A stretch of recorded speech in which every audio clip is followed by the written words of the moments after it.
হরে কৃষ্ণ। আজ 26শে অগ্রহায়ণ 1431 ও 12ই ডিসেম্বর 2024 বৃহস্পতিবার। আজ আমি ভাগবতম পাঠ করছি। হরে কৃষ্ণ। আজ আমি পাঠ করছি শ্রীমদ্ ভাগবতমের তৃতীয় স্কন্দ 15 অধ্যায় ভগবদ্ধামের বর্ণনার শ্লোক 27 থেকে 31। ওং নমো ভগবতে বাসুদেবায়। ওং নমো ভগবতে বাসুদেবায়। ওং নমো ভগবতে বাসুদেবায়। হরে কৃষ্ণ কৃষ্ণ কৃষ্ণ হরে হরে, হরে রাম রাম রাম হরে হরে। শ্লোক 27। তস্মিন্নতীত্য মুনয় জড় সজ্জমানা কক্ষা সমান বয়সাবথ সপ্তমায়াম দেবাবচক্ষত গৃহীত গদৌ পরার্ধ কেয়ূর কুণ্ডল কিরীট বিটঙ্গ বেশৌ। হরে কৃষ্ণ। এখানে শ্লোকটি আমি আরেকবার পাঠ করছি। তস্মিন্নতীত্য মুনয় জড় সজ্জমানা কক্ষা সমান বয়সাবথ সপ্তমায়াম দেবাবচক্ষত গৃহীত গদৌ পরার্ধ কেয়ূর কুন্তল কিরীট বিটঙ্ক বেশৌ। অনুবাদ: ভগবানের আবাস বৈকুণ্ঠ পুরীর 6টি দ্বার তারা অতিক্রম করলেন। সেখানকার সাজসজ্জার প্রতি একটুও আশ্চর্য অনুভব না করে তারা সপ্তম দ্বারে গদাধারী সমবয়স্ক ও জ্যোতির্ময় দুজন দ্বারপালকে দর্শন করলেন, যারা অত্যন্ত মূল্যবান কেয়ূর, কুন্তল, কিরীট আদি অলঙ্কারে ভূষিত ছিলেন। তাৎপর্য: ঋষিরা বৈকুণ্ঠপুরীতে ভগবানকে দর্শন করার জন্য এতই আগ্রহী ছিলেন যে 6টি দ্বার অতিক্রম করার সময় সেইগুলির অপ্রাকৃত সাজসজ্জা দর্শনে তাদের কোনো রুচি ছিল না। কিন্তু সপ্তম দ্বারে তারা দুজন সমবয়স্ক দ্বারপাল দর্শন করেছিলেন। দ্বারপালদের সমবয়স্ক হওয়ার কারণ এই যে বৈকুণ্ঠলোকে বার্ধক্য নেই, তাই সেখানে বোঝা যায় না যে কে বড় ও কে ছোট। বৈকুণ্ঠবাসীরা পরমেশ্বর ভগবান নারায়ণেরই মতো শঙ্খ চক্র গদা পদ্ম দ্বারা বিভূষিত। ইতি শ্লোক 27। শ্লোক 28।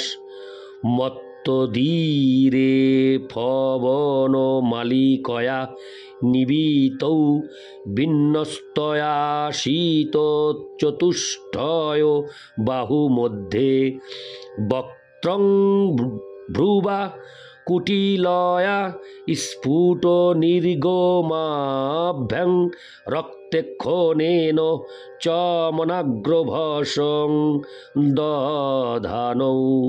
অনুবাদ: সেই দ্বারপালদ্বয় মত্ত ভ্রমর বেষ্টিত বনমালার দ্বারা ভূষিত ছিলেন, যা তাদের নীলবর্ণ বাহু চতুষ্টয়ের মধ্যে বিন্যস্ত ছিল। তাদের বঙ্কিম ভ্রুভঙ্গি, অসন্তুষ্ট নাসাপুট ও আরক্তিম লোচনের দ্বারা উভয়কেই কিছুটা ক্ষুব্ধ বলে মনে হচ্ছিল। তাৎপর্য: তাদের মালাগুলি ভ্রমরদের আকৃষ্ট করছিল, কেননা তা ছিল তাজা ফুলের মালা। বৈকুণ্ঠ লোকে সব কিছুই তাজা, নতুন ও চিন্ময়। বৈকুণ্ঠবাসীদের দেহের রং নীলাভ এবং তারা নারায়ণের মতো চতুর্ভুজ। ইতি শ্লোক 28। শ্লোক 29। দ্বার যে তয়োর নিবি বিশুর মিশো তোর পৃষ্ঠা পূর্বা যথা পুরোট বজ্রকপাটিকা যা সর্বত্র তেহ বিষময়া মুনয় সদৃষ্টা যে সঞ্চরন্ত বিহতা বিগতাভিশঙ্কা। অনুবাদ: সনকাদি ঋষিদের গতি সর্বত্র অবারিত ছিল। তারা আপন ও পর এইরূপ বৈষম্য জ্ঞান রহিত ছিলেন। উন্মুক্ত অন্তরে তারা স্বর্ণ ও হীরক নির্মিত অন্য 6টি দ্বার যেভাবে অতিক্রম করেছিলেন, সেইভাবে তারা পঞ্চম দ্বারেও প্রবেশ করলেন। তাৎপর্য: সনক, সনাতন, সনন্দন ও সনত কুমার নামক মহর্ষিগণ যদিও ছিলেন অত্যন্ত বৃদ্ধ, হরে কৃষ্ণ, অত্যন্ত বৃদ্ধ, তবুও তাদের রূপ ছিল শিশুর মতো। তাদের মধ্যে কোনো রকম কপটতা ছিল না এবং অনধিকার প্রবেশের কোনো রকম ভাবনা ব্যতীতই ছোট্ট শিশুর মতো তারা দ্বারে প্রবেশ করেছিলেন। শিশুর প্রকৃতি এই রকম। শিশু যে কোনো স্থানে প্রবেশ করতে পারে এবং কেউ তাকে বাধা দেয় না। প্রকৃতপক্ষে কোনো শিশু কোথাও যাওয়ার চেষ্টা করলে সকলে তাকে সাধারণত স্বাগত জানায়, কিন্তু তাকে যদি প্রবেশ করতে বাধা দেওয়া হয় তাহলে সে স্বাভাবিকভাবেই অত্যন্ত ব্যথিত হয় এবং ক্ষুব্ধ হয়। সেইটি শিশুর স্বভাব। এই ক্ষেত্রে তাই হয়েছিল। শিশু সদৃশ মহাত্মাগণ যখন প্রাসাদের 6টি দরজা অতিক্রম করেছিলেন তখন তাদের কেউ বাধা দেয়নি। তাই 7ম দরজা দিয়ে প্রবেশ করার সময় যখন গদাধারী দারীদের দ্বারা প্রতিহত হয়েছিলেন তখন তারা স্বাভাবিকভাবেই অত্যন্ত ক্ষুব্ধ হয়েছিলেন এবং ব্যথিত হয়েছিলেন। সেই অবস্থায় একজন সাধারণ শিশু হলে কাঁদতে শুরু করত, কিন্তু যেহেতু তারা সাধারণ শিশু ছিলেন না তাই তারা তৎক্ষণাৎ সেই দ্বারপালদের দণ্ড দিতে উদ্যত হয়েছিলেন, কেননা দ্বারপালেরা এক মহা অপরাধ করেছিলেন। এমনকি আজ পর্যন্ত ভারতবর্ষে কোথাও সাধুদের প্রবেশ করতে বাধা দেওয়া হয় না। ইতি শ্লোক 29। শ্লোক 30। তান বৃক্ষ বা তব সনাংশ্চতুর কুমারান বৃদ্ধান্দ সার্ধবয়স বিদিতাত্ম তত্তান বেত্রেণ চাঙ্খলয় তাম তদোর্হণাংস্তৌ তেজ বিহস্য ভগবৎ প্রতিকূলশীল। অনুবাদ: সেই 4জন দিগম্বর বালক ঋষিরা যদিও ছিলেন সমস্ত জীবেদের মধ্যে সবচাইতে বৃদ্ধ ও আত্মতত্ত্ববেত্তা, তবুও তাদের দেখতে ঠিক 5 বছরের শিশুর মতো। কিন্তু ভগবানের অসন্তোষকারক স্বভাব সমন্বিত সেই দ্বারপালেরা যখন ঋষিদের দেখলেন তখন তারা তাদের মহিমার অবজ্ঞা করে তাদের পথ অবরোধ করলেন, যদিও ঋষিদের প্রতি তাদের এই ব্যবহার ছিল অনুচিত। তাৎপর্য: সেই 4জন ঋষি ছিলেন ব্রহ্মার প্রথম সন্তান। তাই সমস্ত জীব, এমনকি শিবেরও জন্ম হয়েছিল তাদের পরে, এবং তাই তারা সকলেই ছিলেন তাদের থেকে ছোট।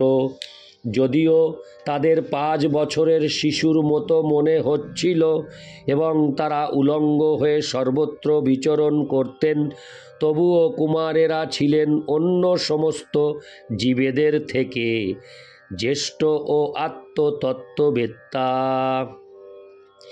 এই প্রকার মহাত্মাদের বৈকুণ্ঠ লোকে প্রবেশ করতে বাধা দেওয়া উচিত নয়, কিন্তু ঘটনাক্রমে দ্বারপালেরা তাদের প্রবেশ পথে বাধা দিয়েছিলেন, তা ঠিক হয়নি। ভগবান সর্বদাই কুমারদের মতো মহর্ষিদের সেবা করতে উৎসুক, কিন্তু তা জানা সত্ত্বেও দ্বারপালেরা আশ্চর্যজনকভাবে দৌরাত্ম্য প্রদর্শন করে তাদের প্রবেশ করতে বাধা দিয়েছিলেন। ইতি শ্লোক 30। শ্লোক 31। তাভ্যাং মিষৎস নিমিষেষু নিষিদ্ধমানা সর্হত্তমা হপি হরে প্রতিহারোপাভ্যাম উচু সুরিত্ত মদিদৃক্ষিত ভঙ্গ ঈশত কামানুজেন সহসা ত উপপ্লুতাখ্যা। অনুবাদ: সবচাইতে যোগ্য হওয়া সত্ত্বেও কুমারেরা যখন বৈকুণ্ঠস্থ হরে কৃষ্ণ বৈকুণ্ঠস্থ দেবতাদের দৃষ্টির সমক্ষে শ্রীহরির সেই দুইজন দ্বারপালের দ্বারা প্রতিহত হলেন, তখন তাদের পরম প্রিয় প্রভু ভগবান শ্রীহরিকে দর্শন করার গভীর আকাঙ্ক্ষার ফলে তারা ক্ষুব্ধ হলেন এবং তাদের চক্ষু সহসা রক্তিম হয়ে উঠল। তাৎপর্য: বৈদিক প্রথা অনুসারে সন্ন্যাসী গৈরিক বসন ধারণ করেন। এই গৈরিক বসন সাধু ও সন্ন্যাসীদের যে কোনো স্থানে গমন করার অধিকার পত্র। সন্ন্যাসীর কর্তব্য হচ্ছে সকলকে কৃষ্ণ ভক্তি দান করা। যারা সন্ন্যাস আশ্রমে রয়েছেন তাদের ভগবানের মহিমা ও শ্রেষ্ঠত্ব প্রচার করা ছাড়া আর কোনো কাজ নেই। তাই বৈদিক সমাজ ব্যবস্থায় সন্ন্যাসীদের কখনো কোথাও যেতে বাধা দেওয়া হয় না।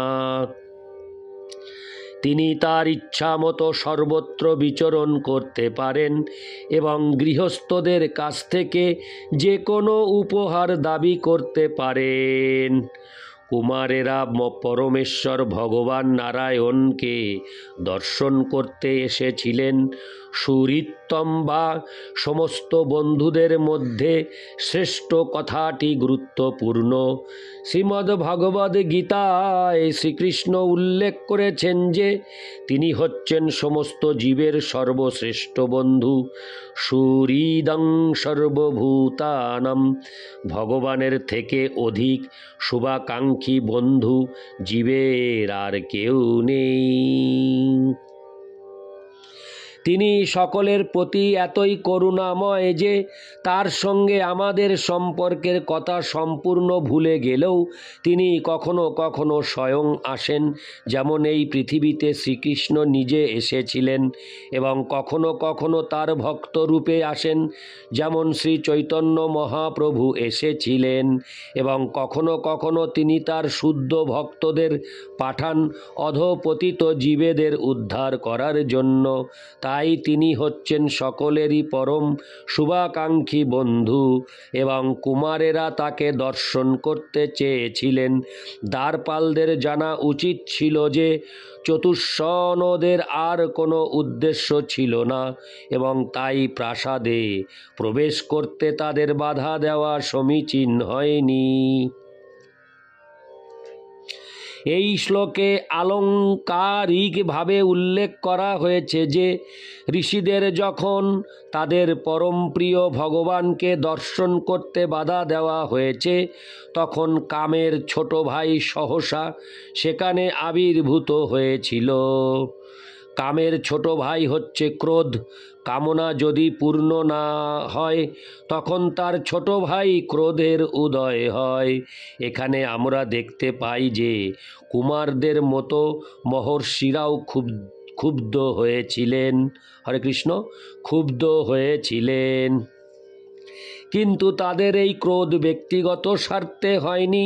তারা ক্ষুব্ধ হয়েছিলেন কেননা পরমেশ্বর ভগবানকে দর্শন করার জন্য তাদের প্রাসাদে প্রবেশ করতে বাধা দেওয়া হয়েছিল। তাই অনেকে মনে করে যে পূর্ণতার স্তরে ক্রোধ থাকা উচিত নয়। এই শ্লোকে সেই মতবাদ সমর্থন করা হয়নি। মুক্ত অবস্থাতেও ক্রোধ থাকে। ভিক্ষাবৃত্তি অবলম্বনকারী কুমার ভ্রাতাগণ ছিলেন মুক্ত পুরুষ, কিন্তু তা সত্ত্বেও তারা ক্ষুব্ধ হয়েছিলেন কেননা ভগবানের সেবায় তারা বাধাপ্রাপ্ত হয়েছিলেন। সাধারণ মানুষদের ক্রোধ এবং মুক্ত পুরুষের ক্রোধের মধ্যে পার্থক্য হচ্ছে সাধারণ মানুষের ইন্দ্রিয় তৃপ্তিতে যখন বাধা পড়ে তখন সে ক্রুদ্ধ হয়, কিন্তু কুমারদের মতো মুক্ত পুরুষেরা পরমেশ্বর ভগবানের সেবা সম্পাদনে বাধাপ্রাপ্ত হলে ক্ষুব্ধ হন। পূর্ববর্তী শ্লোকে স্পষ্টভাবে উল্লেখ করা হয়েছে যে কুমারেরা ছিলেন মুক্ত পুরুষ। বিদিতাত্মতত্ত্ব শব্দটির অর্থ হচ্ছে যিনি আত্মতত্ত্ব উপলব্ধি করেছেন। যিনি আত্মতত্ত্ব বোঝেন না, হরে কৃষ্ণ, যিনি আত্মতত্ত্ব বোঝেন না তাকে বলা হয় মূর্খ। কিন্তু যিনি আত্মা পরমাত্মা তাদের পরস্পরের সম্পর্ক এবং আত্ম উপলব্ধির কার্যকলাপ সম্বন্ধে অবগত তাকে বলা হয় বিদিতাত্মতত্ত্ব। কুমারেরা যদিও ছিলেন মুক্ত পুরুষ, তা সত্ত্বেও তারা ক্ষুব্ধ হয়েছিলেন। এই বিষয়টি অত্যন্ত গুরুত্বপূর্ণ। মুক্ত হওয়ার অর্থ এই নয় যে তখন ইন্দ্রিয়ের কার্যকলাপ সম্পূর্ণরূপে সমাপ্ত হয়ে যায়। মুক্ত অবস্থাতেও ইন্দ্রিয়ের কার্যকলাপ চলতে থাকে। তবে পার্থক্য হচ্ছে এই যে মুক্ত অবস্থায় ইন্দ্রিয়ের কার্যকলাপ কেবল কৃষ্ণ ভাবনায় সম্পাদিত হয়, আর বদ্ধ অবস্থায় তা সম্পাদিত হয় নিজের ইন্দ্রিয় তৃপ্তি সাধনের জন্য। ইতি শ্লোক 31।